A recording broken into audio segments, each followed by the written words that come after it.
All right. Well, first of all, I'd like to say thank you for your time this evening, Sensei Freedman, and I'd like to welcome you, of course, to the Filipino and Malay Arts Chronicles. My name, of course, is Guru Mike Schwartz, and how are you doing this evening? Oh, I'm doing well, and I want to thank you for, interviewing me here. I really appreciate it. It's good we have people like yourself that are into martial arts that are getting the word out to other people and researching other people. I really appreciate it. Now, Sensei Freedman, if you would you go into a little bit of detail as to what attracted you initially into the martial arts and what how your induction into the martial arts in general began?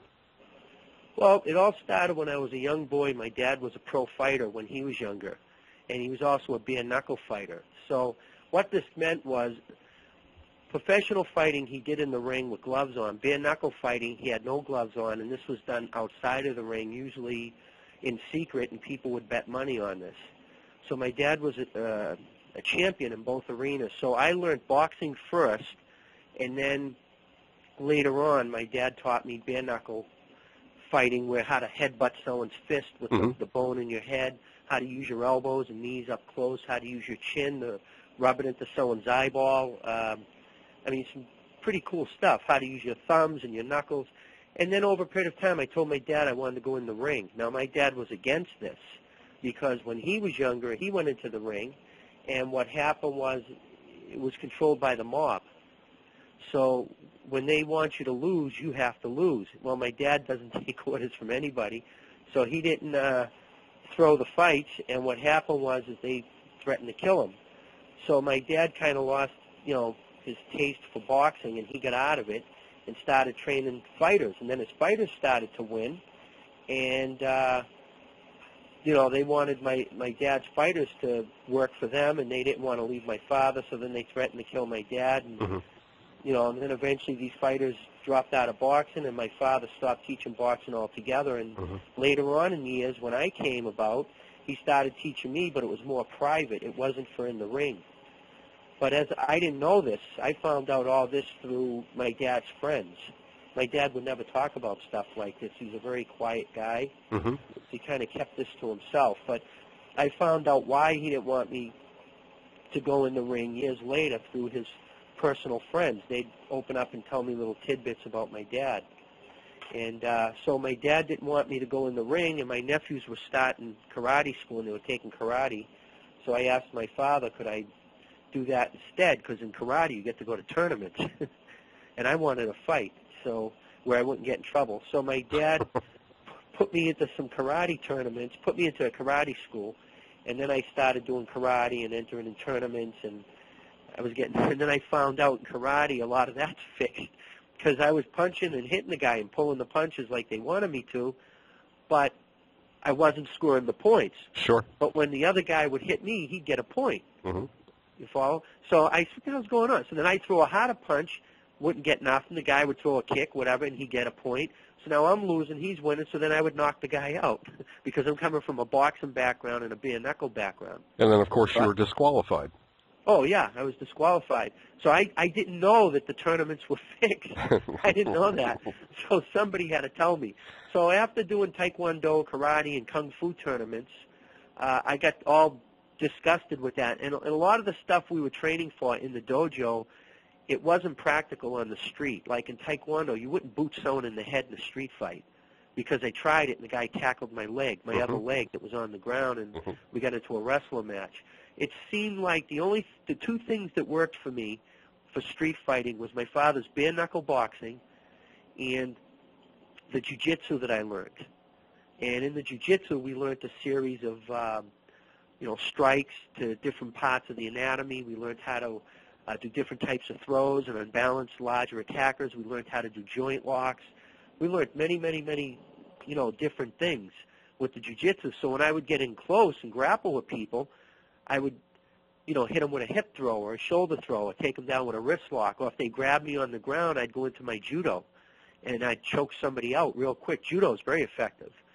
And the problem is, as I got a little older, people didn't come one-on-one. They'd come 2, 3, 5, sometimes 10 deep to kick your butt, right. So you had to stay on your feet. So I was doing jiu-jitsu for a while. I did kung fu for a while. My kung fu sifu was amazing, and I trained with Fujao Pai, which is Tiger Claw. Did that for about a year and a half, and it was the first time I ever did a martial art or any kind of workout where my forearms would sweat, because I never sweated, and my forearms would sweat like unbelievable because we were constantly doing grip work. Of course. And the grip work in the Fujao Pai, I noticed, enhanced my ability in jiu-jitsu. When I grabbed hold of somebody, I was able to hold on to them for longer periods of time with less effort. I was able to put them in joint locks, and my joint locks were stronger. If I went to punch somebody, my hands were solid, so they would hurt a lot more, you know what I mean? I mean, not my hands, but when I'd hit someone, they'd really feel it. And when somebody hit me, it didn't hurt as much if they hit my hand because my hands were in condition. You know, the bones were thicker. Because we used to put all kinds of herbs and everything on our hands to condition our hands. And then years later, doing jiu-jitsu, I think back in 86 or 85, I asked my jiu-jitsu teacher if he knew anyone that did stick fighting. And he says, yeah, I know this guy that works out of Franklin Park in Dorchester, which is a very, very bad neighborhood. So I says, okay, you know, white people aren't allowed in this neighborhood. My jiu-jitsu teachers, my first jiu-jitsu teacher was an Irish guy, but my second two jiu-jitsu teachers were you know, Afro-American. They were black, right? Okay. So I asked them to introduce me to this guy. So they took me to this bad neighborhood. I was the only white guy there. And there's like 8 or 10 guys out there, and we're all doing stick fighting, and we're on a hill, and sometimes my teacher, Guru Brewster, would put my one foot against the wall, against the tree, and he says, you're not allowed to move that foot, but you can move any other foot you want. Meanwhile, I got 8 huge guys coming at me with sticks. I only got one stick to defend myself, and it's a free-for-all, and we wore no equipment.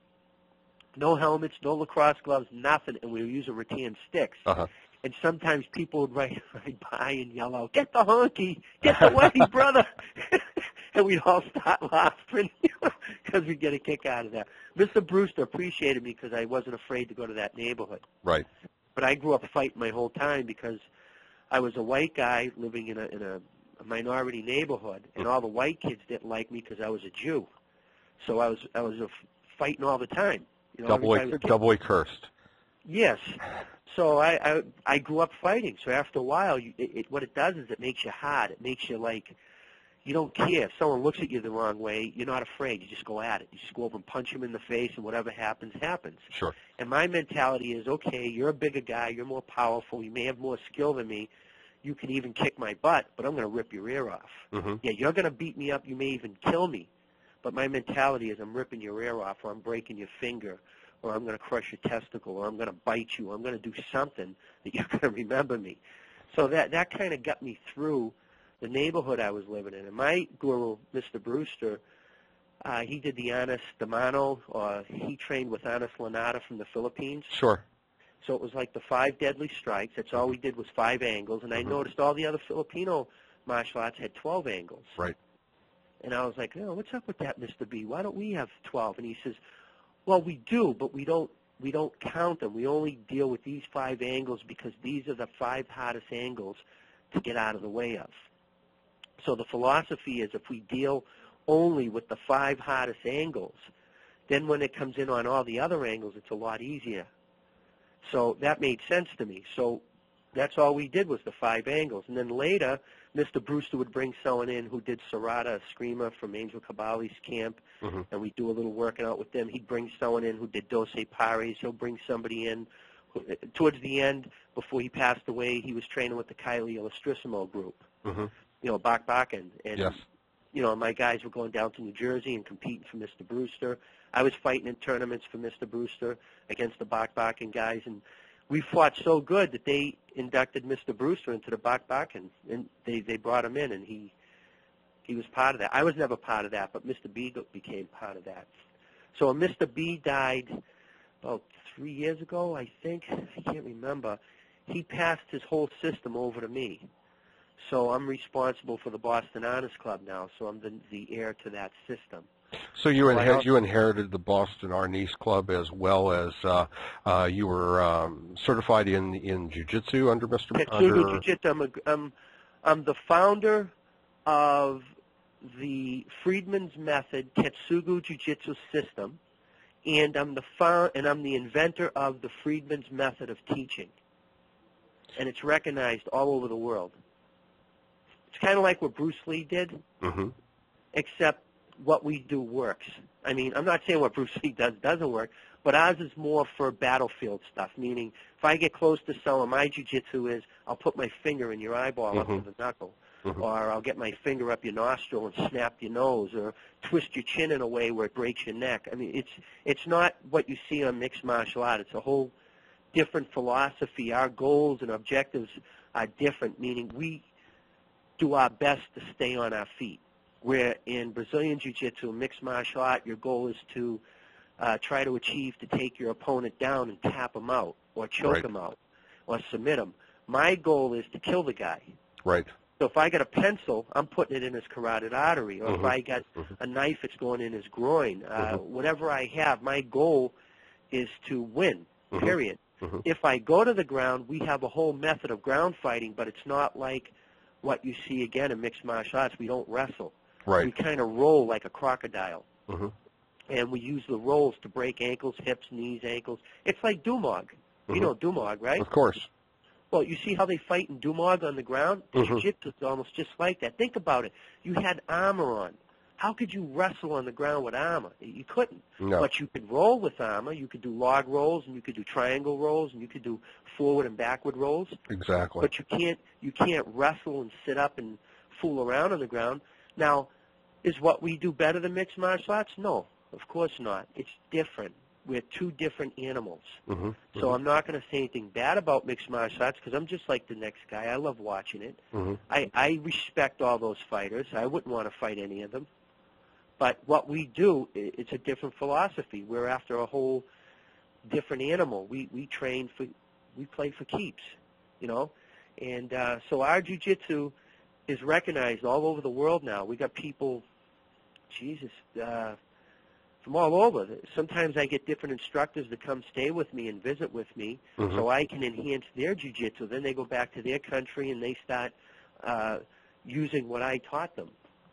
And when I got into the Arnis, a funny thing happened. I saw that in the Filipino martial arts, they learn a series of angles, and then they learn how to evade the angles, and then they learn how to counter the angles.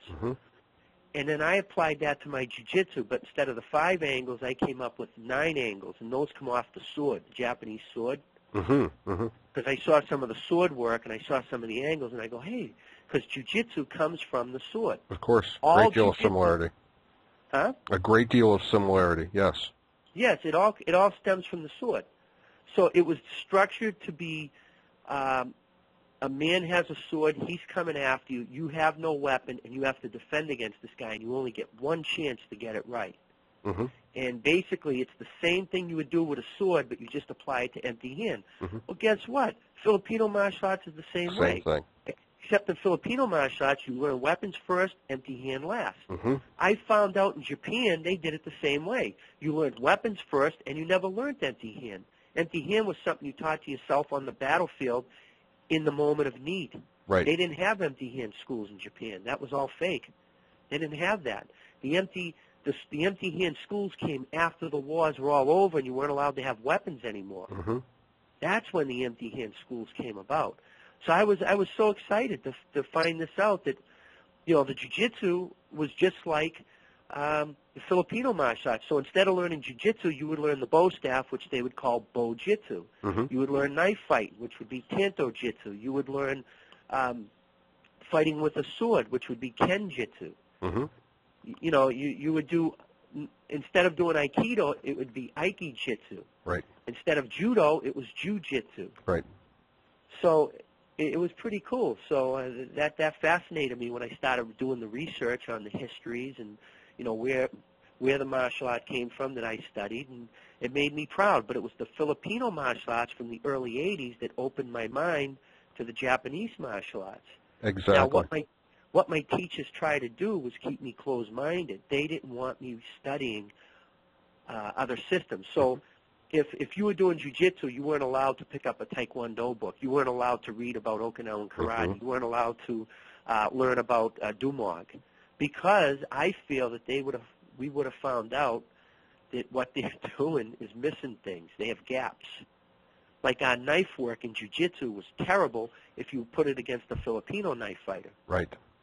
So I told my teachers that, and we kind of started to have a falling out because my jiu-jitsu started to become like a hybrid, and it started to evolve, and they didn't want to evolve with it.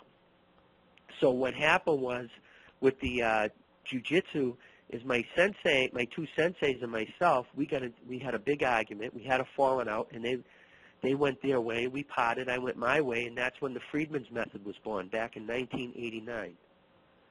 That's when I invented the Freedman's method. And I started teaching off the 9 angles. We started doing footwork, getting out of the way.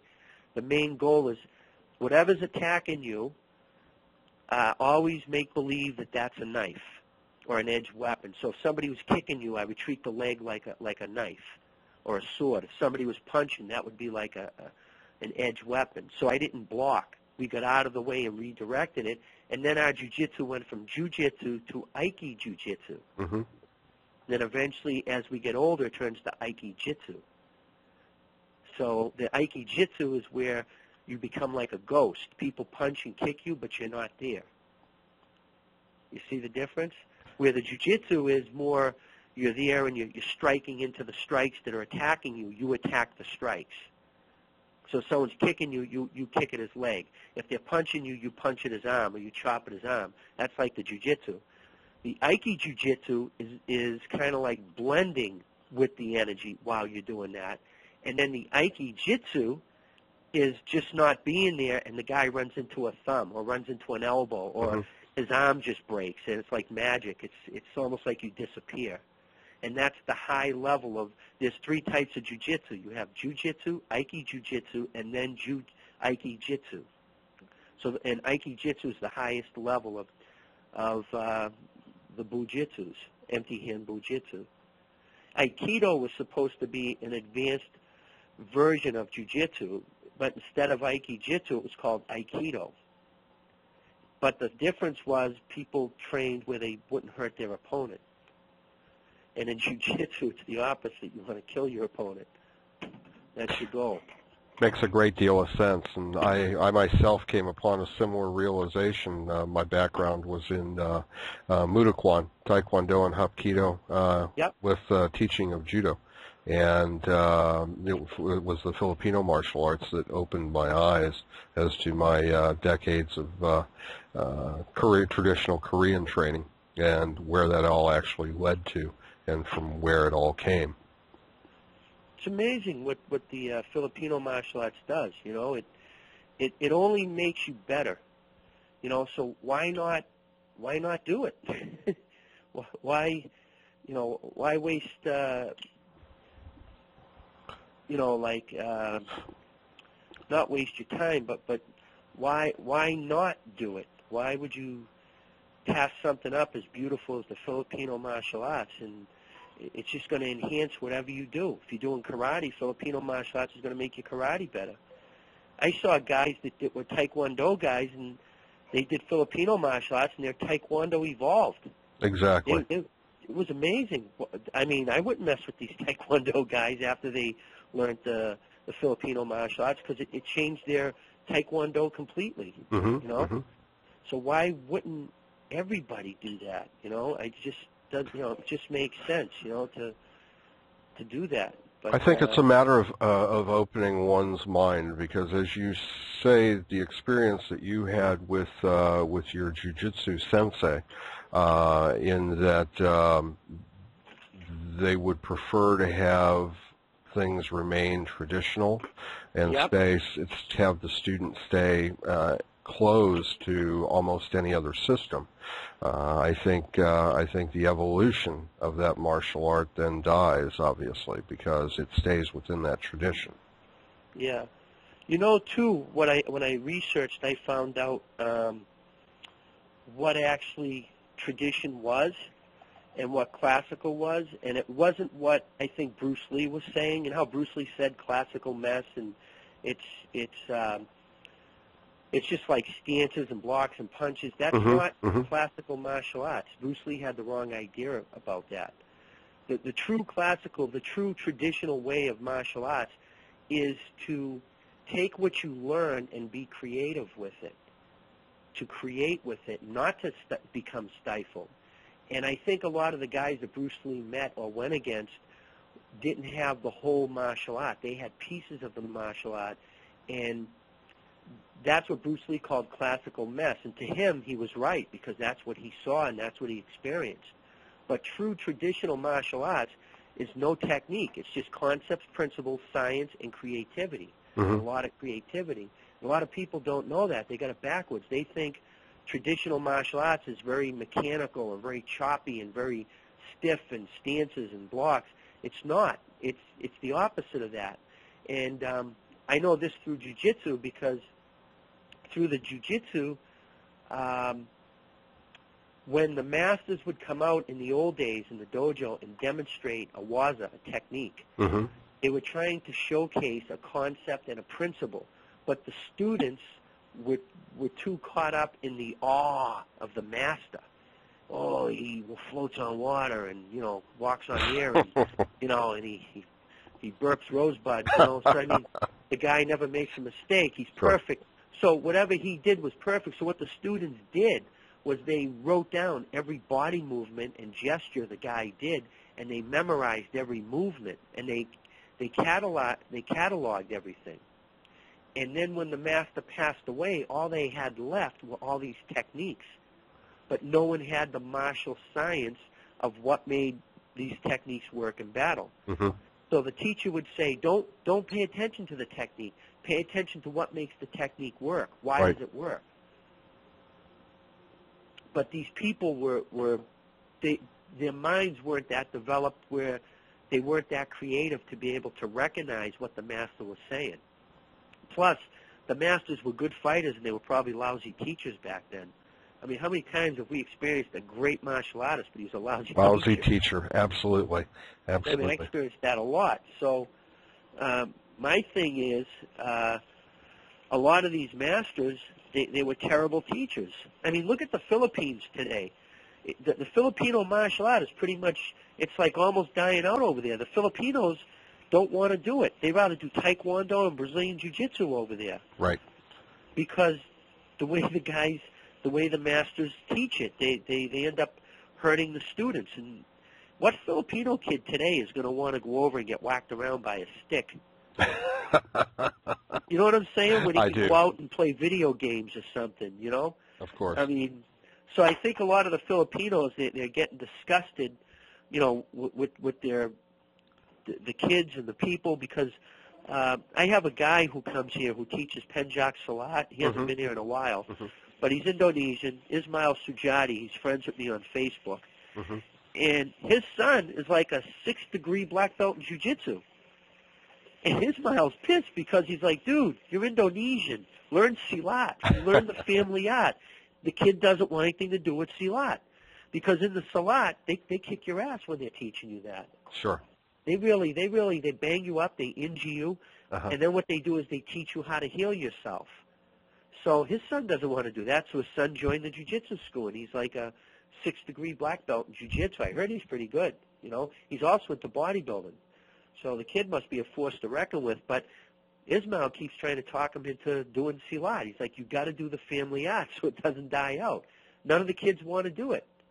All they want to do is what everyone else is doing, Taekwondo and Brazilian Jiu-Jitsu and mixed martial arts and Muay Thai. Isn't that amazing?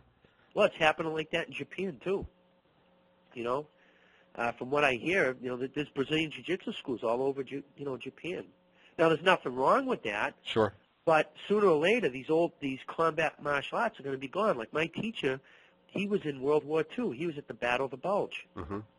He was also on D-Day. He was there. He landed on the beach, and he helped General Patton build, bridges for General Patton's tanks to cross over, those Sherman tanks. So he's gone, and there's a combat veteran right there. Look at Angel Cabales. He's gone. Yes. Here's a guy that fought how many death matches? Mm-hmm. I mean, Leo Huron, he's another guy that went through World War II and fought the Japanese and actually killed people. And these are experienced veterans, of martial arts. And we're losing them. It's sad. Well, fortunately, though, the Kabbalah system lives through his master students and, of course, their instructors that they promote as well. Just like Leo Huron and the Baha'u'llah system still lives mixed.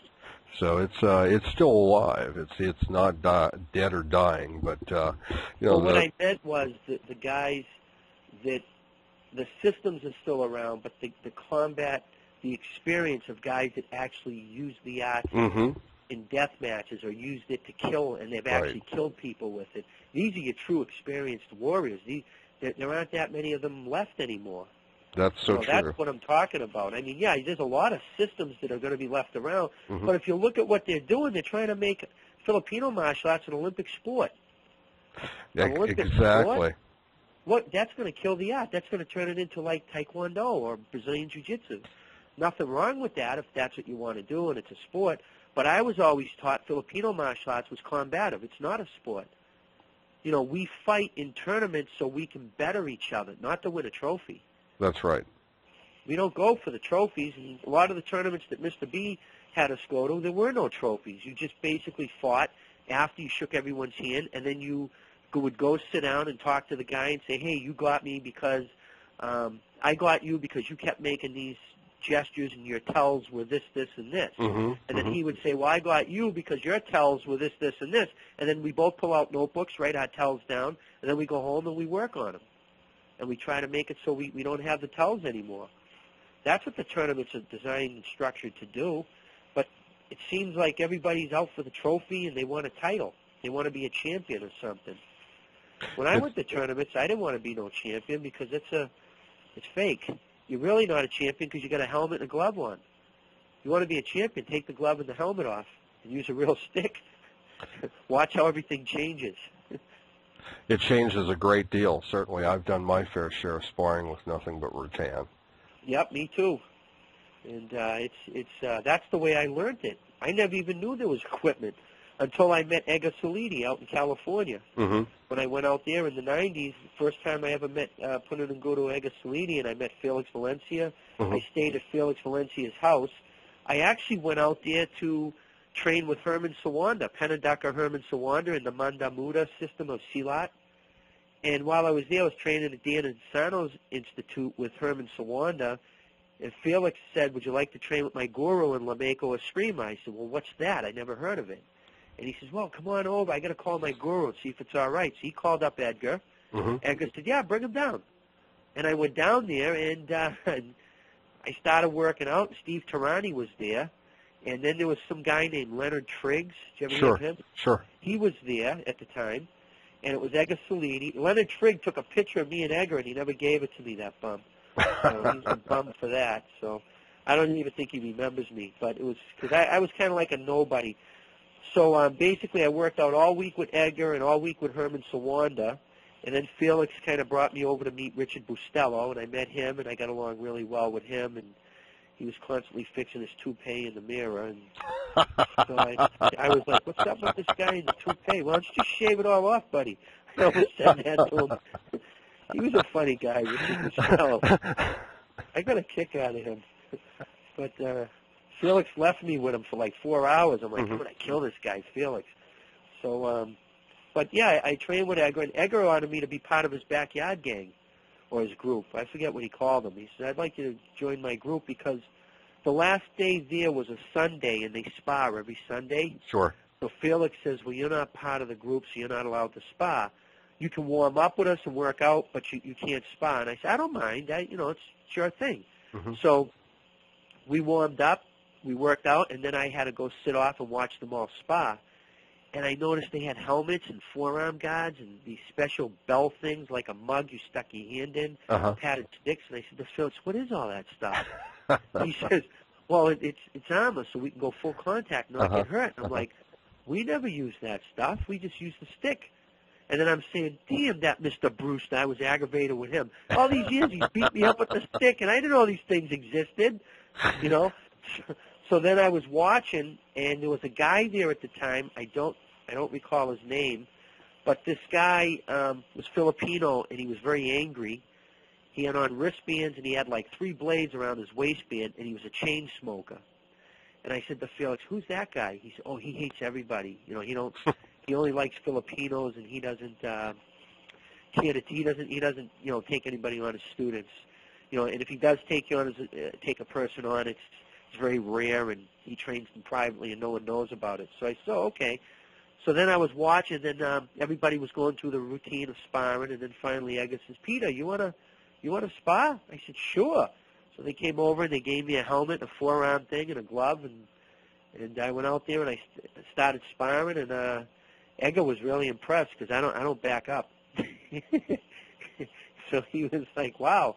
So we were sparring, and I sparred Felix. I sparred a guy named Eric Coe, I think his name was back then, and I sparred Steve Tarani last. But when I was sparring Eric Coe, we were doing the knife, and the guy that hated everybody was giving me dirty looks. So I'm like, "Felix, this guy's making me nervous." So after my first match with the knife, the guy comes over to me and he says, "Who taught you? Who's your guru?" I said, "George Brewster." So he says, "Is he Filipino?" I went, "No." He said, "Who taught him?" I said, "Mr. Lenard." He said, "Is he Filipino?" And I said, "Oh, yeah, he's in the Philippines." He goes, "Oh, all right." He says, "He trained you good." I said, "Oh, thank you." He said, "Come here, I want to show you something with the knife." So he started showing me some ideas with the knife. He said, "Well, in your next round, this is what I would like you to try." So he showed me some things, and I said, "Okay." And he said, now go try that." And I said, "Sure." So then Edgar blows the whistle, and then we go back out, and I had to try those things, and I did it, and I pulled it off. But see, before I went out there, Edgar says, "Do you know any Tagalog, like any Filipino?" And I went, "No, I don't know any at all, because my guru, he's not Filipino, so we don't speak it, Right. So Edgar says, "Okay." So when I was out there, when I was sparring, Edgar was yelling at his student, "Engaño, engaño." I said, "Oh, I know what that means. That means to fake. He's going to fake me. That's the only Filipino word I know." So I knew he was going to counter me, so I countered his counter. So I was ready for it because I knew the word. And then I did what the guy taught me with the knife. Sure. And the guy was like wicked impressed. He was jumping up and down. He goes, "Yes, yes, that's it. You're a good student." So then after that, Felix Valencia was like, he says, "Wow." He says, "Pete, that's really impressive because this guy don't like anybody. He don't teach anybody." And then the guy showed me a few more things. I did that, and at the end of the fight, I went to go over and talk to him, and he vanished. He disappeared like a ghost. I didn't even see him walk away. So years later, I saw him in a magazine, and I guess they said this guy's real stubborn. He doesn't like to teach anybody. In the magazine, it said this. I guess he had 2 or 3 bypass operations on his heart. He's a heavy chain smoker. I guess he went bald from cancer, from chemotherapy and stuff. Sure. He's a real tough guy, real hard-ass type of guy. But he took to me. He liked what I was doing. So, and Edgar Salidi liked what I had to offer. So, to me, that's good right there. And then when I started fighting in the Bak, and all the guys out there liked what I had to offer, what I was, throwing down with them. So, that's because I had good instruction from my teacher, from Mr. Brewster. So he passed away and passed the whole system over on to me, and he did it sneaky. He actually on his system, there can only be one guru director. And he wrote me a certificate, I think back in 2000, that said guru director. And I said, "Mr. Brewster, what does guru director mean?" He goes, "Oh, that just means you have permission to open a school." And then after he passed away, there was a paper that told you what all the rank meant. Sure. And then it said guru director, there can only be one. And that's Grand Master level. So when he passed away, I got that paper, and then I understood that I was the heir of the system. But he told me, he said, "If anything happens, I want you to keep doing what you're doing." And I'm going, "Well, what's going to happen?" He goes, "No, I mean, if anything happens to me, you just keep doing the system, keep doing what you're doing, because I like the way you're presenting the art, and I like the way you handle yourself and the way you teach. You have a good method of teaching," which was pretty cool. Did you see the video of the 6th annual Filipino gathering in New Jersey? No, I have not. I have not. Well, I went down there and taught flexible weapons. And who was there? Guru Mike Garan, Leo Garan's son. Mm-hmm, mm-hmm. He was there, and he came over and told me that he said, I put a different twist on Filipino martial arts. He was, in a good way, he said that he was very impressed with the way I could explain and taught the rope and stuff. So he said, I'm your biggest fan on YouTube. I watch all your videos. Because I get about 60 of them up there on YouTube. YouTube is a wonderful thing. Yes, it is. I'm meeting a lot of really good people on YouTube. You know, they watch my videos, and then they send me an email through the mail, and a private email, and then I end up making new friends. And that's how I met Michael Blackrave. Oh, sure. On Facebook, and I met Dana Matos on Facebook, and these are all cool. I don't know. We all gel. I don't know what it is, but we're all like on the same page. Yeah, Blackrave is a great guy. Actually, he was one of the first interviews that I did, and he's got a very unique perspective as well. He's amazing. I want to go to Texas just to hang out with him. He said there's a place we can go get something to eat and have a beer or something. I don't drink, but maybe I could have a root beer. But I don't drink because alcohol does something to my brain. It makes me want to play. I take 2 tablespoons of that every morning. So you drink cod liver oil for your health. That's ooh. I don't. Boy, I don't know. I don't know if I could take that. Well, you get used to it. Right. I'll tell you something. 52 years old, right? My bones, my joints stop aching when I started taking the cod liver oil. Really? Yep. It took me 6 months, though. Everybody's different. It took 6 months to get into my system because I was talking to this Native American shaman, and he's also a homeopath and naturopathic doctor. Sure. And he's also an herbalist. Sure. And he's a survivalist. This guy teaches survival and stuff. And he told me, because I told him my joints bother me, he says, take the cod liver oil, get the best kind, the most expensive kind you can find, and don't take the pills. Take it on the spoon. He said, because you don't want the capsule. The capsule has ingredients in it. It's not good for you. He said, take it on the spoon. So he said it takes about anywhere from 3 to 6 months, depending on, how bad your joints are. And he says, watch what happens. And he says, you won't notice it. All of a sudden, you'll just one day wake up and say, wow, where'd the aches go? Where'd the pains go? And he was right. Took all the aches and pain. I couldn't walk on my feet. Like it would take me a half hour to get on my feet every morning because they'd hurt. My knees, if I bent a little bit, they would get a pain and I would collapse because they'd go weak. My elbows, if I went to lift something up, I'd feel it in my elbows. My neck, I had a chronic neck ache. Started with the cod liver oil, man. All that stuff went away. Does the cod liver oil, does that have a taste, any taste to it? Well, I take the kind that has lemon in it. Okay. And it actually tastes good. My 15-year-old daughter takes it on the spoon. Really? Yeah. And you say a teaspoon or a tablespoon a day? I take 2 tablespoons every morning. Okay. I'm like 225 pounds. Right. I'm 245 myself, so. Yeah, so you would probably need 2 tablespoons every morning. And it takes about, depending, it takes about 6 months to get into your system. Some people have noticed a difference in 3 to 4 weeks. That's some people. Some people notice a difference in their first week. It also brings down your bad cholesterol. Really? It takes it right down. Amazing. Now, I've gotten to know you quite a bit in regards to your martial arts. I noticed from the information that I've read about you that you've done quite a bit of community service and served the community in Boston as well. Can you tell me a little bit about your programs there and how you've developed that? Well, it kind of came about. It wasn't really a program. It was just I didn't even realize I was doing it. See, where I grew up, there was a lot of gangs. I grew up in a gang. I was in a few different gangs growing up. I wasn't a nice person.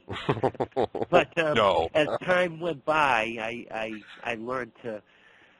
Somehow I got heavily involved in powerlifting.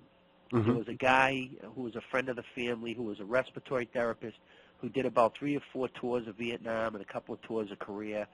And this guy was a serious guy, and he was a power lifter.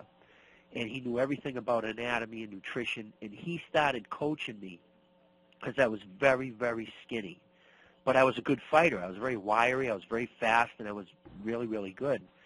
So he started coaching me in powerlifting, and I went up to 500 pounds on the bench press. I could do that 5 times, and I did this without the use of steroids or growth hormones. It took me a long time, but I was able to do it. And then what happened was I'd walk around the street with a tank top or something, and all the guys in the neighborhood who were in the gangs, they respected me because of my size, and they also knew me because I could fight. So I had 2 things going for me.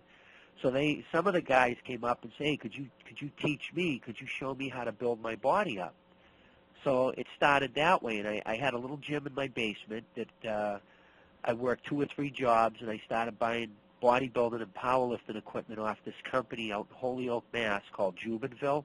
Mm-hmm. The guy that owned it was called Ed Jubinville, and he was an old-time strongman. Did you ever see the pictures of the old-time strongman where they're ripped and they got like a leaf covering their pickle? You know Sure.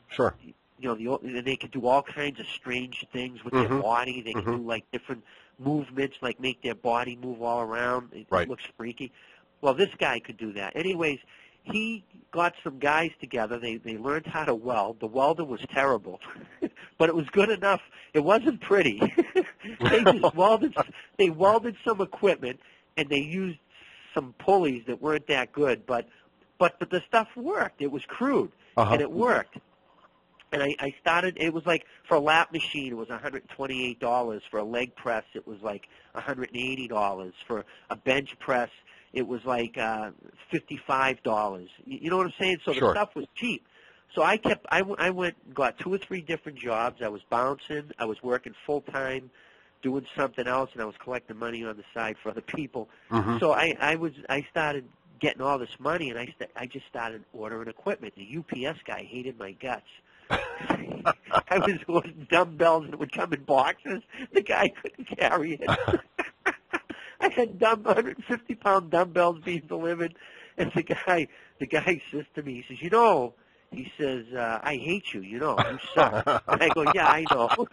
He goes, just so you know, because I don't want you to think that I like you, because I don't like you. I know you're doing this on purpose. I go, no, I'm not. So I brought the guy in my basement. He goes, holy mackerel, you got a whole gym down here. Right. I said, yeah. He goes, all right, I get it. I don't hate you anymore. So it was really funny. So I was walking around, and then these, punky kids would come up to me and, damn, you're S, man, you're S, and I'm like, yeah, all right. And so what happened was they started hearing about my basement, and they'd come down and visit me, and they were like, damn, like I would blow their mind because I had equipment coming from the ceiling, coming up out of the floor, in the corners. I mean, I made equipment to bend, around the walls. I mean, you couldn't buy this equipment in a store. I had guys that were construction workers, and I'd have them come in, and I took drafting in trade school. Yeah. So I would draft up some plans for a machine, and I'd have some construction guys weld it for me. Wow. And then I would fit it into the corners of the wall. So we had equipment all over the place. And so when these gangbangers would come in, they got their mind blown. So I started training them, and I started teaching them. The first thing I did was teach them anatomy. And they would always rebel. They said, why would we have to learn what muscles do and what muscles are? Why do we need to learn about the bones and the tendons and the ligaments? I said, how are you going to build something you have no clue about? If you have no idea what the muscles are, how are you going to build them up? How are you going to get big like me? And they were like, oh, okay. So I got them into reading and writing, and I got them into using a dictionary, which is something they never did. I told them if they wanted to get big, they had to eat 6 times a day. They had to go to bed early and get up early. Well, by doing that, it kept them off the streets. Sure. Because if they wanted to get big, they had to go to sleep early. And I told them how sleep was part of rest. Well, what happens, one thing led to another. All of a sudden, I started taking these kids to bodybuilding competitions. They started winning.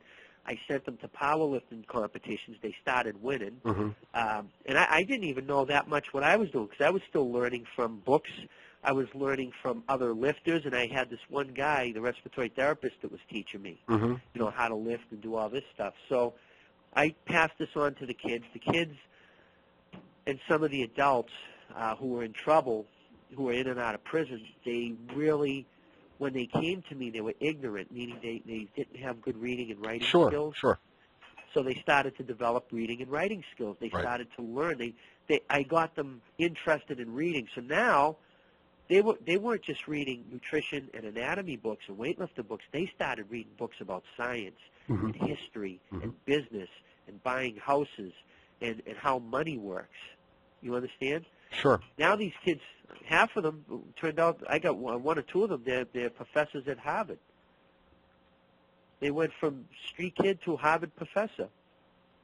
So the mayor got involved and saw what I was doing. I was taking a lot of these kids off the street, and he basically gave me an award called the Hero Award. Mm-hmm.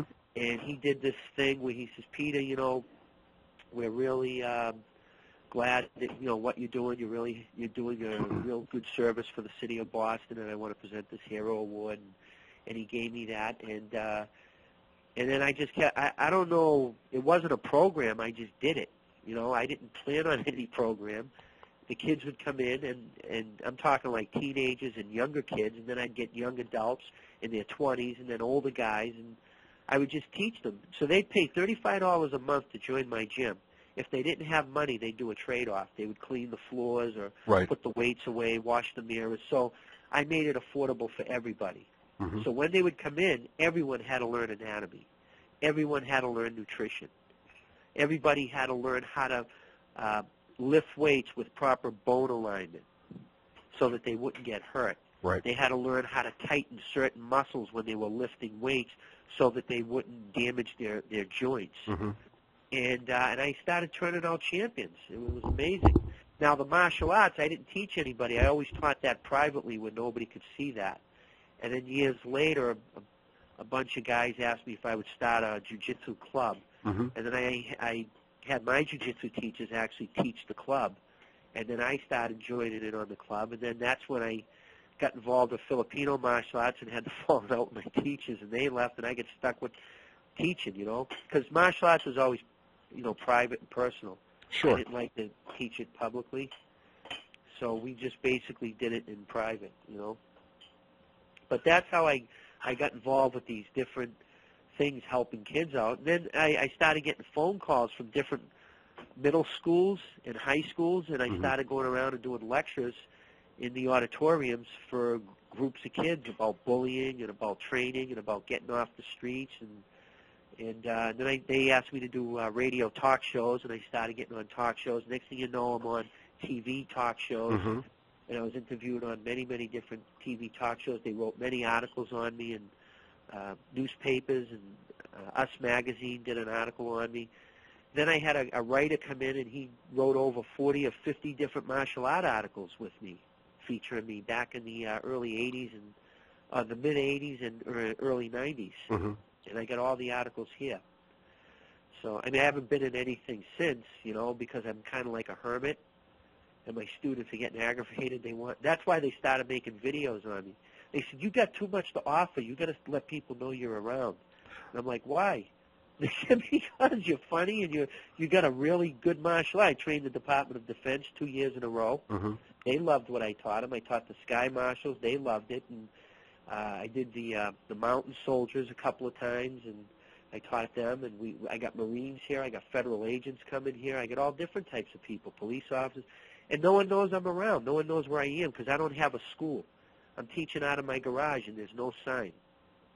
So why do you? And I'm sorry to interrupt you, but why do you feel that your martial arts instruction should remain private? It's not that it should remain private. It's who should get it, mm-hmm. who I should give it to, because there's a lot of knuckleheads out there. I bump into them all the time. Mm-hmm. When I first moved up here, I almost got into a fight with 6 motorcycle guys. I was minding my own business, and they were being very obnoxious. I'm coming out of the meat store, supermarket with my wife and 2 kids. They're standing there with their motorcycles, and they're swearing, and they're being disrespectful. And I walked right up to the guy with my knife in my hand and looked him in the eye, and he backed off, and he said, hey, you guys watch your language, back up, let the nice man and his wife go by and family, and all of a sudden they got real polite. Mm-hmm. So I don't know if it was the knife or it was the look in the eye or whatever, but there's people out there who want to learn what I have, and I think I'd like to give it to the good people, the family guy. I'd like him to have it. You know, someone who's going to appreciate this and not Right. go around and use it for the wrong reasons, you know. Mm-hmm. Mm-hmm. That's what I want. That's why you don't see me doing any knife fighting videos. Knife fighting's really good. All my guys take first place in knife fighting tournaments, Mm-hmm. but I don't do any knife fighting videos. You see all these other guys out there showing where to cut on the arteries, on the arm, and on the Right. inner leg, Sure. and how to thrust into the organs. And Mm-hmm. I won't do that. I will not make a video like that and put it on YouTube. I did one for the Navy SEALs like that when they asked me. I did it for them, but Right. that was different. That's not on YouTube. Of course not. That's for defense, the defense Right. department. So when it comes to the edge weapons, my teacher taught me that. He says you don't show edge weapons publicly. You keep that private. That's why today I see everybody teaching edge weapons. It's like back in the 70s, that stuff was kept private. No one taught that publicly. There wasn't any knife fighting clubs or knife fighting schools. Everything was taught on the ground. Mm-hmm. There was only 2 or 3 students learning from one guy. Today, on every corner, some guy has a school that's teaching knife fighting. Right. I mean, I got nothing against that, but I mean, who are you teaching this to? Some of these guys that are learning it should not be learning it. You know, they don't have the right intention, you know, they got bad minds. They're going to use this for the wrong reason. So why would you train these individuals? But yet there's people out there doing it for money. So your system as a whole would never be a commercial system. I won't say that because part of my system will be a commercial system because what we're doing, my system, I like to think of it as a holistic martial art. In other words, it's a healing martial art. Mm-hmm. So if you're emotionally scarred or you're mentally scarred, this is the perfect thing for you. If something happened to you when you was a child and it's now affecting you and causing you to have insecurities and lack of confidence, Sure. my system's the best system for you.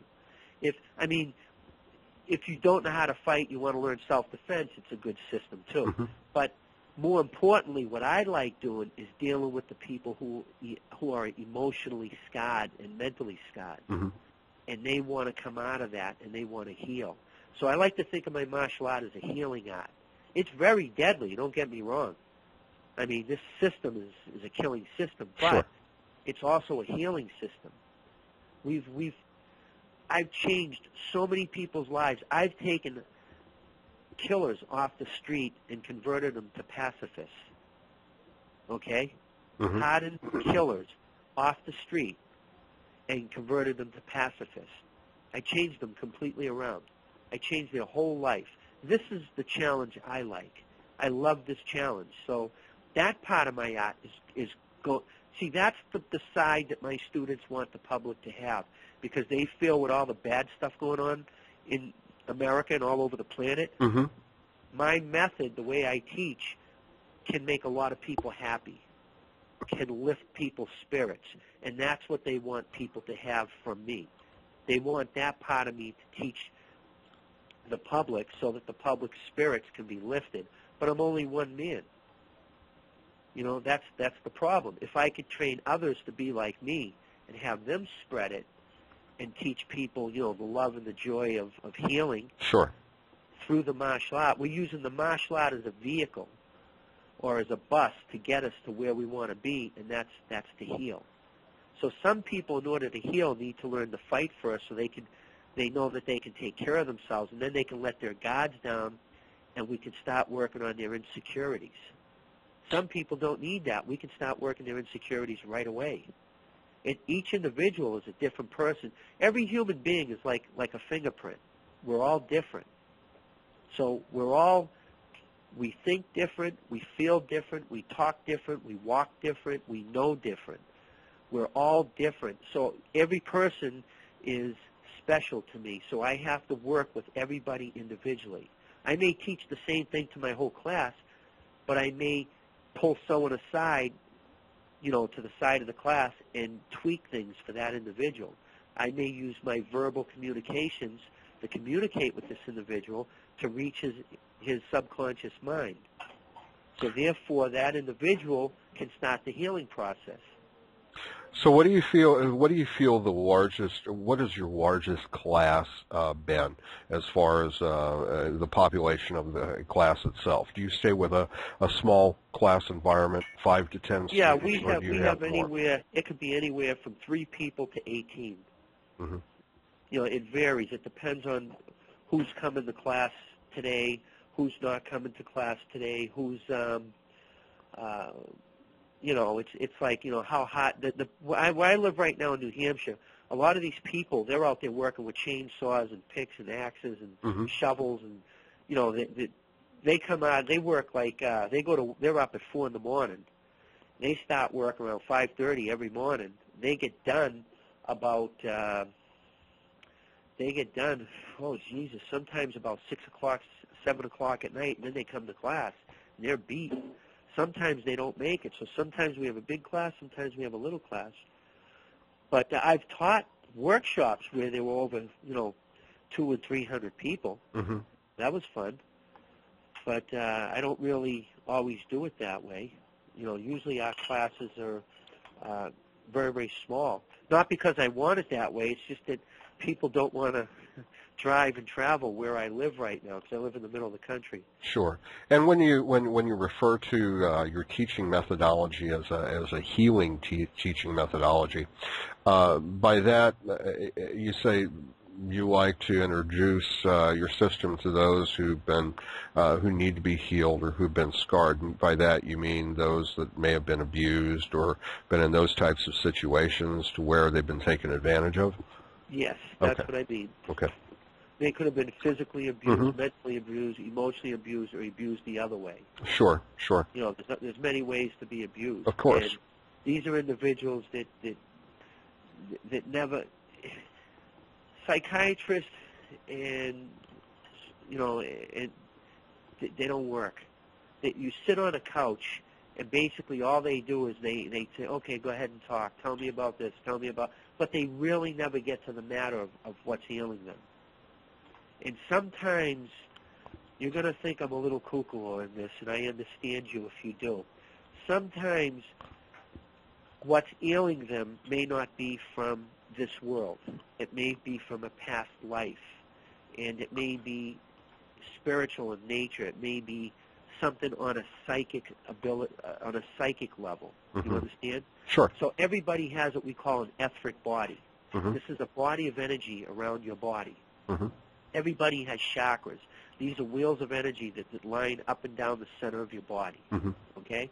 Sometimes if these chakras are open or aren't working right, they can pull negative energy to them. Okay? And sometimes the energy that you pull to you can be bad energy, and it can get stuck on you, and you need to have it cleansed. You need to have somebody clean you. You know what mm-hmm. I mean? Almost like a bath. And what they do is they cleanse the negative energy, and they change the vibrations in your energy so that you start producing positive energy. And once that happens, there's like a weight that was lifted off the individual, and for some reason they just feel better. It can't be explained. It's like a phenomena. It's like supernatural stuff, but it really, really works. And I've been doing this for years and years and years, and I've been healing all kinds of people. So you've been working with, pranic healing or something of that nature? Well, what I do is I use my voice. Mm-hmm. I use energy coming from the ground, and it goes through me into the person. Mm-hmm. Sometimes it's kind of hard to explain it because I don't know where you are on this level. And some of the stuff may go over your head. Some may stick with you. Some may think you that I'm a little nutty. But maybe I am a little nutty. Who knows? But the thing is, it works. And it's energy. We all come from the same place, okay? We mm-hmm. all come from energy. When we die, we go back to this energy. But when we're alive, we're living energy through a body, okay? And when this body dies, you don't die, the energy just moves on and goes somewhere else. Okay? Oh, I understand that. I understand that philosophy. I Okay. didn't know. Go ahead. Go ahead. Can Yeah. begin again with the, if you would, with the Sure. young man So that came to you. what happened is this young man, he tried out for the reality show that we were going to have on this weekend, and he got picked to do it. So he came here, and he had a lot of issues with sleeping, and he had a lot of issues where he had a lot of things going on in his head that weren't explained. He was seeing things. He thought he was losing his mind, so he turned to alcohol and drugs and cigarettes.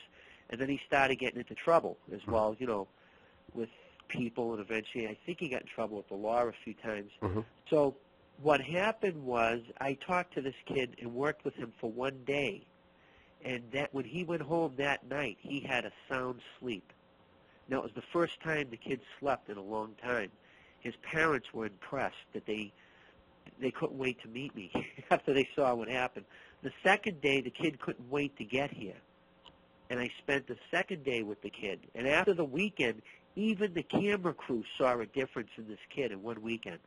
Really? They could not believe their eyes. They were like, "How did you change him like that?" I said, "I didn't change him at all. He did it himself. All I did was just explain what was going on, and I adjusted his energies a little bit, and then that was it. And he did the rest.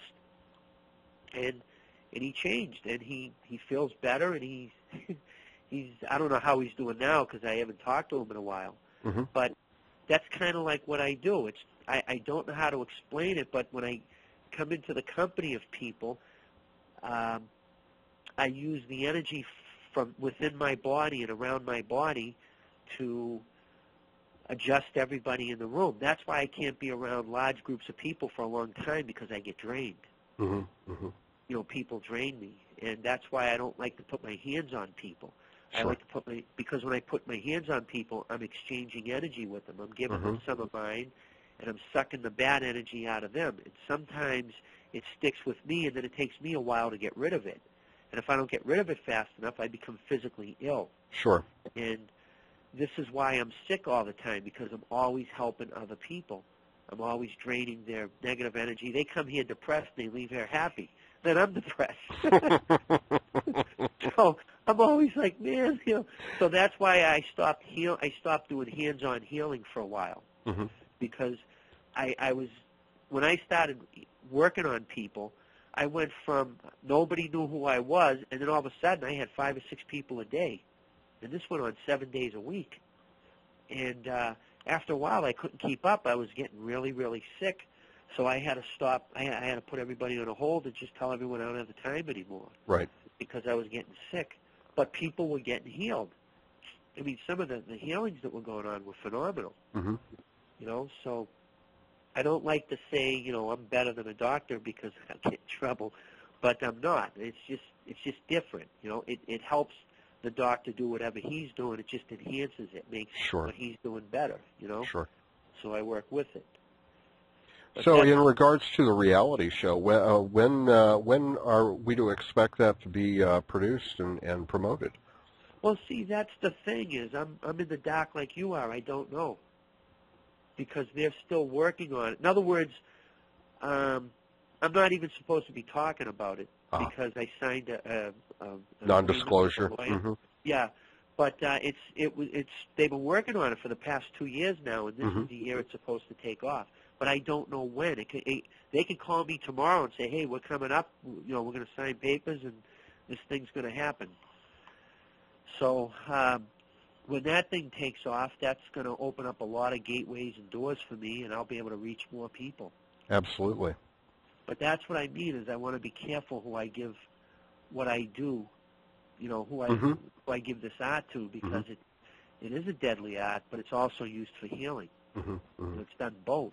I mean, we show people how to manipulate energy. Now, I'm not going to have electricity come out of my hand and light balls of fire across the room. I don't do that, or I can't, look at somebody and melt them, with my eyes. Or really? No. But you know what I'm saying. It's just people. When you start talking about energy, people are so misconstrued on what energy is. They have no idea what energy is. If you push your index finger and your thumb together and you squeeze, you create energy. Absolutely. That's an energy. When your heart beats, it creates energy. Friction. So, yeah. So, I mean, there's energy in your body all the time. How can you learn to harness this energy? And how can you learn to rob somebody of their energy? And that's what my jiu-jitsu does. I teach people after a while how to rob people of their energy. So if you're going against a guy that outweighs you by a few hundred pounds, you're going to take his energy away. He's not going to be able to use it against you.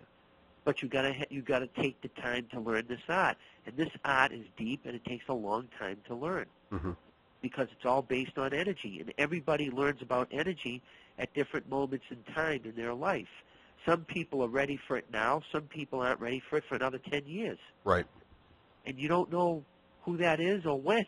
It's just like I have a guy come in, and in 6 months, the guy's phenomenal.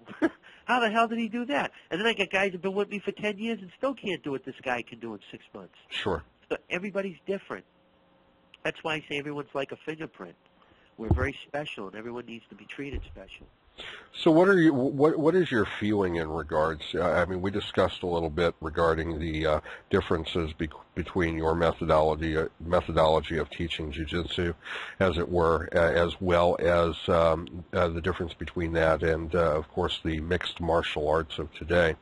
And of course, we discussed the weapons that you've been exposed to and the weapon systems and how the Filipino systems have somewhat enhanced what you already knew, as well as your sparring capabilities, many sparring capabilities and fighting capabilities inside and outside of the ring.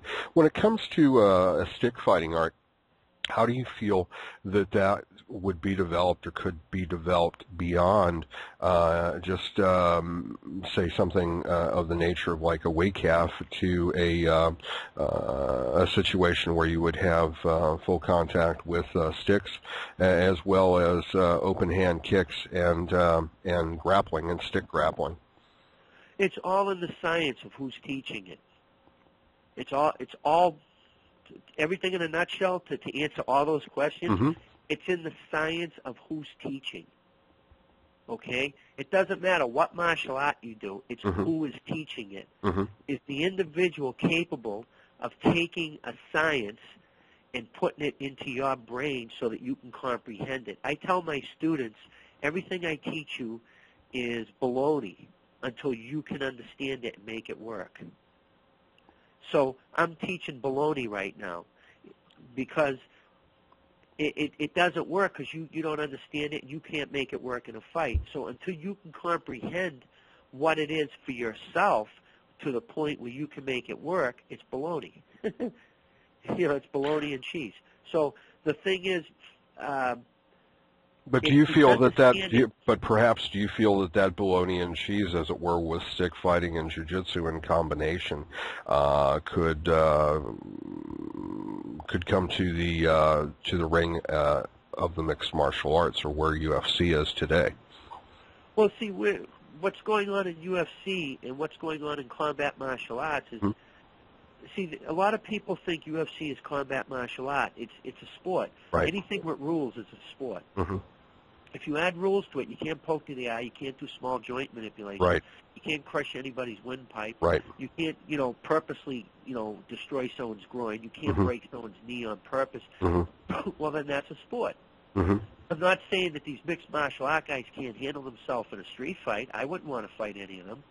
They look very frightening, intimidating, but the thing is, it's what sets them aside, and what makes them different is the objective of your mentality. Like, what's your primary goal, or what your goals are. For mixed martial arts, it's to submit someone or knock someone out or choke someone out. All right? For a combative martial art, your goal is completely different. You're putting someone's lights out for good. So to train combative, like to kill, and to bring that to the ring is redundant. It doesn't work, because you're training yourself to kill, and now you're going to train yourself not to go for the groin, not to stab to the eye, not to crush someone's windpipe, not to break someone's neck, not to snap their fingers. I can't open my knife and stick someone in the ring. So what you're doing is you're training yourself in a sports arena, and then you're going to not do that, and then go train in a combat martial arts school. And what's happening is if you develop these reflexive responses in a mixed martial art, you're going to do that in the street. So if I'm training, for example, to punch somebody in the face, in a mixed martial art, they punch to the face, don't they? Sure. They have these little hand gloves on. Well, guess what? If you punch someone in the street to the face, a couple of things are going to happen. If the guy lowers his chin, like I was taught, you're going to break your fist. You're going to break your hand. If you hit the guy in the teeth and you cut your hand on his teeth, you're open till infection. Right. So in jiu-jitsu, we were taught never to punch to the face. Always use open hand palm strikes to the face. Right. Open hand slaps. We were taught to use hammer fists to the sides of the face. Sometimes you can punch to the side of the jaw, but never hit the face straight on, right. like center line. So what the difference between like a Filipino martial art that's training for combat and a Filipino martial art that's training for sport, what makes them different are their objectives, their goals, their primary goal. What are you training for? If you're training for a sport, then you got to stick within the regulations and the rules. If you're training for stick fighting for combat, there are no rules, there are no regulations. Just survive. So I guess to even delve a little bit closer, you feel that somebody who is training within the stick arts, if they train to compete in the sport aspect of it, as well as train in a school that also has the same deadly technique, the sport aspect actually takes away from their capabilities to defend on the street. It can work the other way, too, where they'll take their combat capabilities and they'll jab someone in the face with a stick, and it'll go right through the helmet, and you get poked in the eye. Right. Now, that happened to one of the gurus here, Al Wiggum. He was a guru under, Mr. Brewster, and he was fighting in Bakbakan, and one of the guys, they weren't allowed to jab to the face. And the guy jabbed to the face, and the stick went through the helmet, hit Al in the eye, and almost took his eye out. They had to rush him right to the hospital down there right away. He almost lost his eye. He couldn't see for a couple of months out of that eye. So if you're training for combat, you're going to add thrust to the face. You're going to add thrust to the armpits and the collarbones and to the groins region and the xiphoid process and the rib cage. Right. You're going to thrust these areas because a thrust will teach someone to respect the stick. Now, when I fought in the tournaments, nobody respected the stick. They'd run right in on you. I know you've seen that happen. Oh, absolutely. See it all. Seen it all the time. Yeah. Now, if I was to do a thrust, even though they had on a padded bodysuit, my thrust was so hard that I could knock somebody up in the air and throw them about 4 or 5 feet back. So that we weren't allowed to do that. You get disqualified. Well, then what are we training for? Right. Are we training to lose? Are we training to fail? Just to get a plastic trophy or win an award or a title? I don't care about a title. That ain't going to help me in a street fight. I care about my life. So I'm training my students to thrust. So guess what? If my student goes into a tournament, he's going to get disqualified. So when we were training for tournaments, Mr. Brewster made us not thrust anymore. We weren't allowed to thrust. I'm going, what the hell are you doing, Mr. B? He goes, well, we're going to the tournament. You're not allowed to do this. You can't hit the tops of people's feet with the end of the stick. I said, why not? If their foot is open, because that's illegal in the tournament, you can't jam the stick into someone's throat and crank their neck. Like put them in kind of like a headlock with the stick. I know exactly, yes. Yeah, because that's not allowed in the tournament. And I'm going, well, why are we doing these tournaments? He said to gain exposure for the school, to meet other martial artists, and to make friends. That's the purpose. So I did it for Mr. Brewster. I went to the tournaments for him. And I just hammered everybody. Win, lose, or draw. I just went out there, and I didn't care if I won or lost. I just went out there, whoever was in front of me, I looked at them like they was a nail, and my stick was a hammer. And that's all I wanted to do was put them in the floor. And every time I hit somebody, the referee would go, Jesus, because I could hit. The first time Mr. Brewster taught me to hit a tire, I ripped the tire with a rattan stick.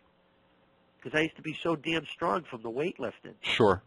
I used to swing pipes instead of sticks. And then when I went to hold a rattan stick, it was so light, even though it was a heavy rattan stick, I could rip tires with it. I mean, I don't train that way anymore because I'm a lot older now, and I don't have the time I used to have. But so to take a combat martial art and prepare people to use that in a sport for a tournament, it kind of you're putting stops on the people, okay? Because I hear this argument a lot. You're saying, well, you're saying your martial art is deadly, but yet you won't fight in the ring against us.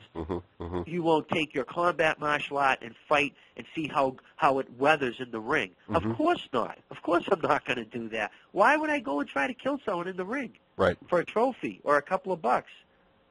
You know, if you want to take your combat, your mixed martial art, meet me in the parking lot when no one's around. I'd be happy to show you what I can do.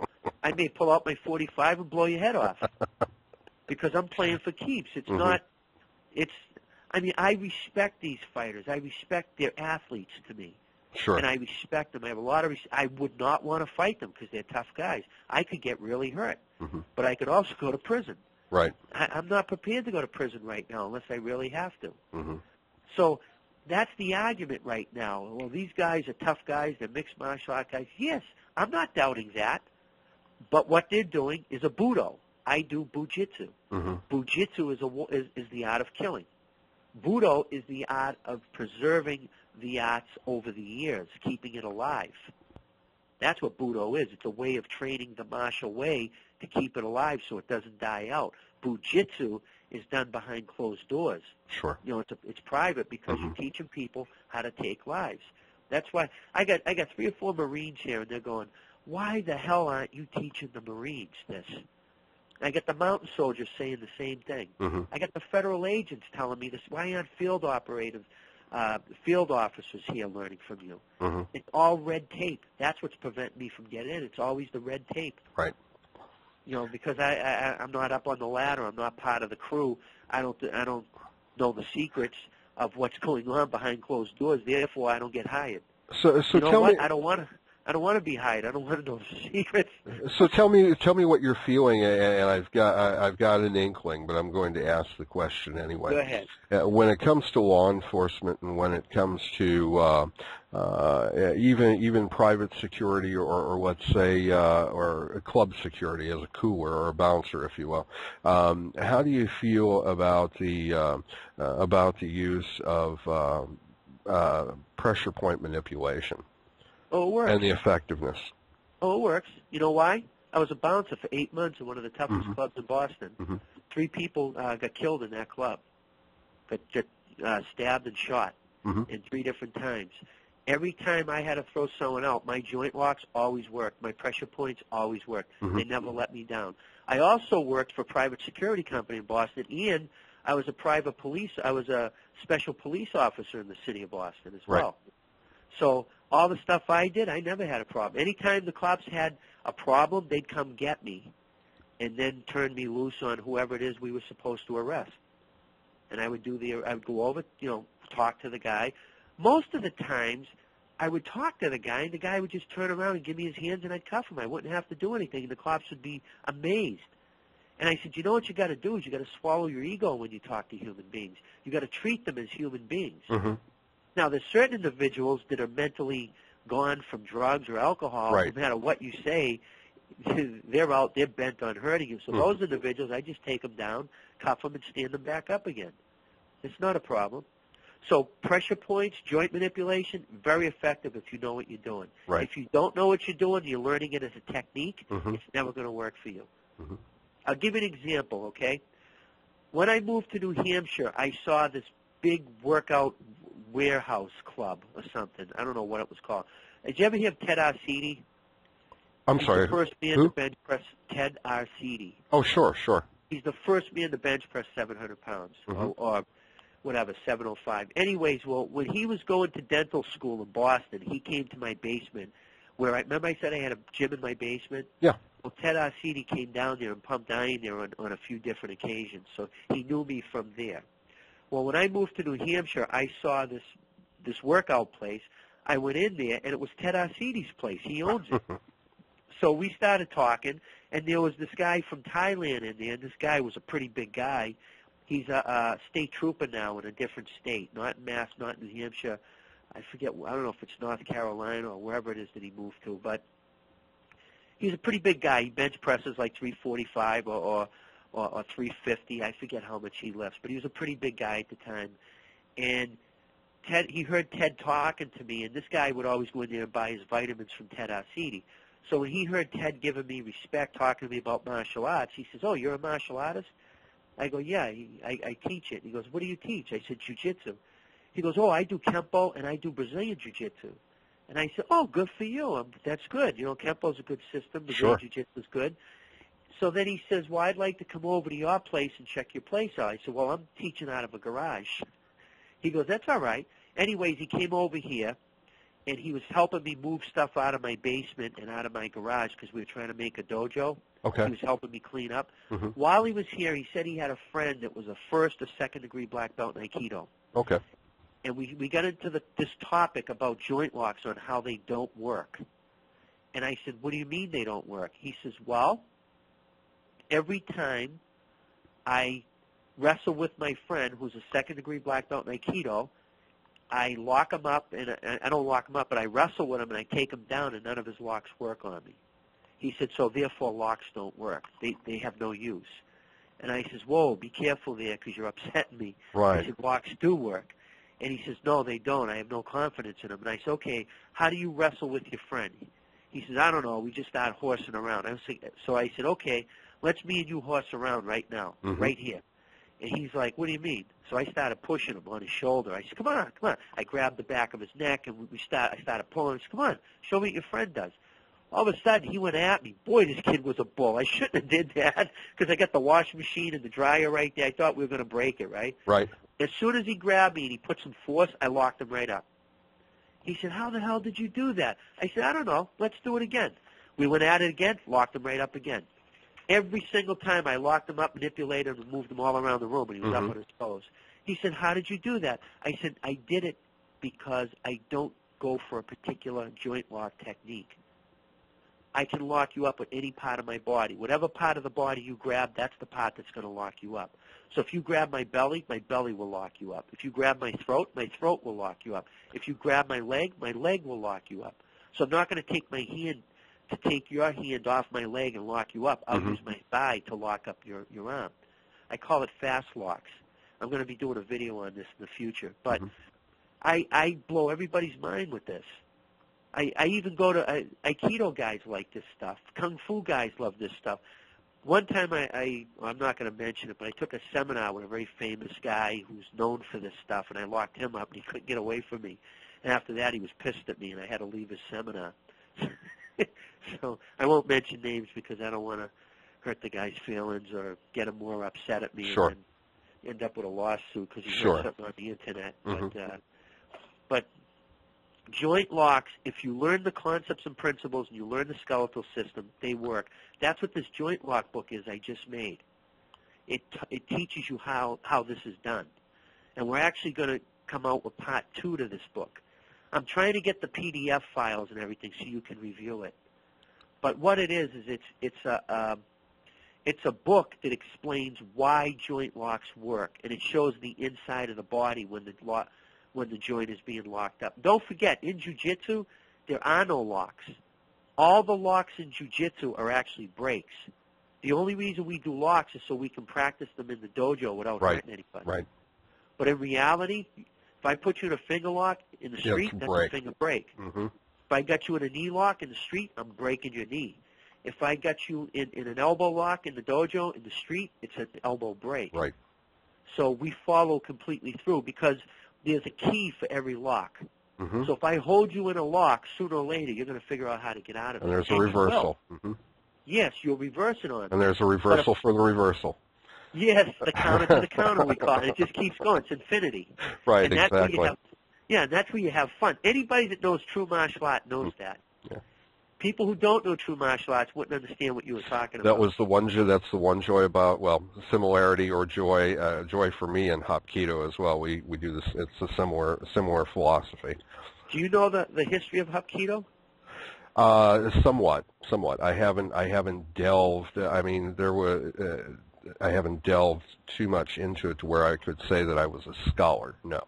No, you don't have to be a scholar. But did you know it comes from Daito-ryu, Aiki Jiu-Jitsu? Yes, I did. Yes. And that's why the Hapkido is really, really effective for the joint locks. Mm-hmm. And a lot of their techniques, it's from the Daito-ryu. It's a good system, But this guy here was so impressed with my joint lock and ability that after that he got rid of that notion and wanted me. That's what made him want to start learning locks from me. Oh, I'll bet it did. Because he's never seen anybody lock. We went to an event one time, okay, where it was an all-night event. Sure. And they invited all different masters to teach, right? Mm-hmm. So I was one of the guys that showed up, with some of my students, and I brought Ryan. If you watch my videos, usually it's Ryan getting thrown around a lot. Okay. And in my videos, in my 1995 videos, it's usually Indio. Indio is a very serious type of guy, but that's another story. But so I brought Ryan with me, and Ryan's got a young face, and he's got a very high voice, and he's very kind and very nice. Mm-hmm. And if you was a tough guy, you would think Ryan was kind of wimpy or mousy, right? He's a sleeper. So he took first place at the Bakbakan in knife fighting, first place single stick with no equipment on, and first place in stick and knife. Mm-hmm. And that was like his first tournament. And he fought seasoned guys that were the champions. He took the championships away from them. And no one knew who the heck Ryan was back then. But anyways, we went to this event, and there was a Brazilian Jiu-Jitsu teacher there, and I was demonstrating some of the lockings that I was just talking about, and everybody was amazed. Mm-hmm. I had Ryan grab me by my throat, and I used my beard, and I locked Ryan up with my beard, right? Mm-hmm. So I got a standing ovation for that. I used my clothes to lock him up. I was locking him up with all different things. So when I told everyone to pair off, the Brazilian Jiu-Jitsu teacher ran over to Ryan real quick and said, "I'm training with you." So now I guess this guy was some kind of champion, and then when he started training with Ryan, Ryan was able to lock him up from all different things, and the guy couldn't figure out how he was doing it. So he says, "Okay, could you do that stuff on the ground?" And Ryan says, "I don't know. Let's find out, because we don't do a lot of ground stuff." Right. So Brazilian Jiu-Jitsu guy took him to the ground, had a smirk on his face, and started wrestling with Ryan. As soon as he put his hands on Ryan, Ryan locked him up. And he started doing all these different locks. Ryan did all these different locks on him, and chokeholds and hip locks he's never seen before. Mm-hmm. And he's like, "What's the name of that one? How'd you do this one?" And Ryan says, "We have no names because there's too many. I don't know what I did. I just created. I can't do the same thing over unless you grab me exactly the same way, which is impossible. Right. Because every time you grab somebody, it's going to change. Mm-hmm. So you're going to have to alter what you did." So the Brazilian Jiu-Jitsu guy at the end says, "Give me your phone number." He wants to hang out with Ryan now. He said he's never seen anybody. He said, "Why don't you go in the ring and fight? You'd win first place. You'd be like the Gracies." And Ryan's like, "I'm not into that. Yeah. I do this for life. I don't do it for sport because I Sure. could get hurt in the ring. Sure. In the ring, you can get hurt. You take on life injuries. Yeah. Plus, I got no insurance. I got no health insurance. Neither does Ryan. So if Wow. we get hurt, it's coming out of our pocket." Right. Right. I hear you. So I'm not going to go and get hurt in the ring, and I got no health insurance. I can't afford the health insurance. That's amazing. That's wonderful, though. That's a wonderful story.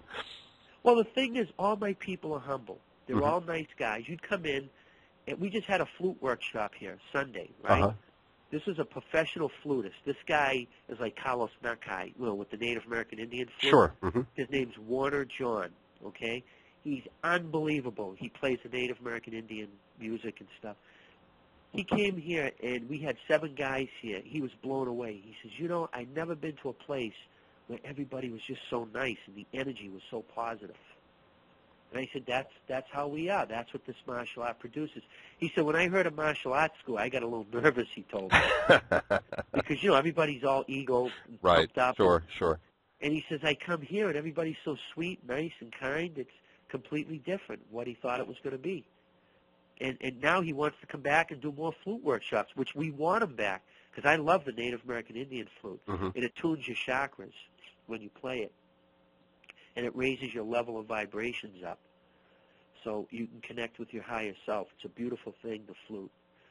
So, but every time we get people to come here or we go to seminars, everybody likes us because we try to constantly get rid of our ego. You know, we're not tough guys. We don't go in and boast, and we don't go in and tell we're the best, and we don't. If somebody's having a problem, my guys will go out of the way to help them. If we went to a workshop and you were having a problem, my guys would go out of the way to make sure that they helped you overcome whatever problems you were having. That's the way I raised them. I raised them to be healers, not to be troublemakers. That's what my art's all about. I certainly wish that I wish that Boston and St. Louis were a heck of a lot closer, because I think that we could be that we would be friends at the very least. We are friends. We're friends now. No, I understand, but I'm sure that I would be visiting you on occasion. Yeah. Would you hold on for 1 second? Sure. Somebody's calling. It could be my wife. Hold on, wait a minute.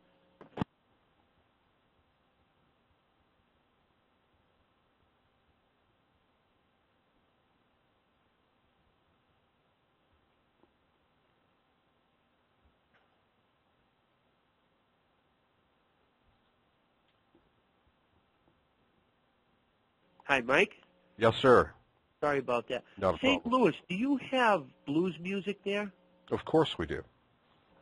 Oh, yeah, it is St. Louis. That's where blues music comes from there, or does it come from Chicago? There's blues in St. Louis. There's blues in Memphis. There's blues in Louisiana. It depends upon what flavor of blues you really enjoy. Well, I like blues. I don't know what flavor, but I like blues. I know it's blues. Mm-hmm. I bought a harmonica, and I'm trying to play blues on the harmonica. I don't know what I'm doing with the harmonica. Eventually, I'm going to look for a guru to teach me how to play the harmonica, you know. But I don't know why I'm attracted to flutes, harmonicas. I bought a banjo. Uh-huh. I don't know what I'm going to do with a banjo. But are you going to visit the grassroots of Tennessee and start to play the fiddle as well? Yeah, that's what my daughter plays the violin. Oh, there you go. And I bought a banjo. I even got congas and bongos here because I got Puerto Rican students. When they come up, you should hear them play. I'll bet. Oh, it's beautiful. They play those drums, and the neighbors are like, "What the hell's going on over there?" But I feel very fortunate to have the students I have. I feel blessed to have them, you know, because I'm learning so much about culture from all my students. You know? And I love learning. So do you have any good recipes from over there? Oh, my aunt has great recipes, but I personally do not know. She would be the one, and I'll tell you what, I can share some of her recipes with her, and you can review them as I review your book on the joint locks. Yeah, we could do a trade-off. Absolutely. Because I'm always looking for different recipes. You know, St. Louis. I mean, that's known for food too, isn't it? Oh, absolutely. We've got a great variety of food, great variety of restaurants, music, as well as you know, the food from down home cooking from the local area. So yeah, we've got quite a prospect when it comes to restaurants, Italian restaurants, and everything. When I get a little money, I want to do some traveling, and maybe I'll come visit you and we'll hit the restaurant. Well, absolutely. As I was going to say, I mean, this year I'm holding an event here in May on the 21st and 22nd. That's going to be a benefit event. As a matter of fact, you had mentioned that Master, your sensei, Brewster. Was a student of Grandmaster Lanata, one of Grandmaster Lanata's Lacan Deitu gurus. Brian Buzz Smith is going to be at my event to present a seminar. I'm going to have several of the Kabbalist lineage masters. Oh wow! Here are you going to have Jeff Binder there? No, Jeff won't be here, but Darren Tabone and of course my old instructor Chuck Cadell will be there, as well as Anthony Davis and Ron Saturno. I wonder if it's Anthony Davis that my instructor knew, Mr. Brewster. He knew one of the guys, I think, that played in that movie. It was a martial art movie that came out. One of the Caballes guys was in that, black guy with muscles. That would be Anthony. Yes. He knows my guru. He knows Mr. Brewster. But at any rate, I'm going to be holding this event hopefully on an annual basis, and I'd love to have you in to. I'd love to be there. The only problem right now is traveling for me is like out of the question. I'm so poor right now. Sure. No. I understand.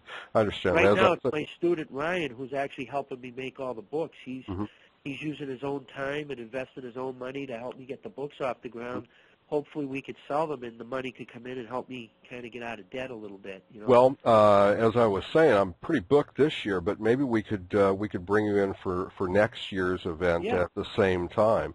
And we could hit the restaurants and listen to some music. Oh, absolutely. I'd love to. That's the idea. If I come down there, I'd like to. You could show me around. We could get some listen to music. I'd like to listen to some blues music. You know what I mean? Absolutely. Maybe I could find a guru down there to teach me how to play harmonica. Maybe you could. You must get guys down there that are good at that stuff. Oh, yeah, absolutely we do. But at any rate, it's been a pleasure talking to you. I know we've been talking for about 2 hours, and you must. Yeah, that's it. I'm sure you're busy, and your wife's been calling, so I'm gonna let you go for the evening. Well, she went to pick up my daughter. So okay. My daughter's at college right now, so my wife went to pick her up, and I see. She'll be home in a little while. I just got done. I cooked dinner, so I ate dinner, and then she went out to pick up my daughter. Then my daughter will come in and eat, and I'll probably get online with the computer a little later on if I'm not too tired. But yeah, let's stay in touch, Mike. Absolutely. I want to thank you for your time, and want to thank you for allowing me to conduct the interview and get to know you even better, and allow my listeners to get to know you as well. So I'd love to meet all your listeners too. Maybe they know a guru and harmonica. Absolutely. Well, you never know. Somebody may come out of the woodwork and teach me harmonica. Absolutely. Well, I'm going to let you go. Thank you so much for your time. I appreciate it so much. All right. You take care. You as well.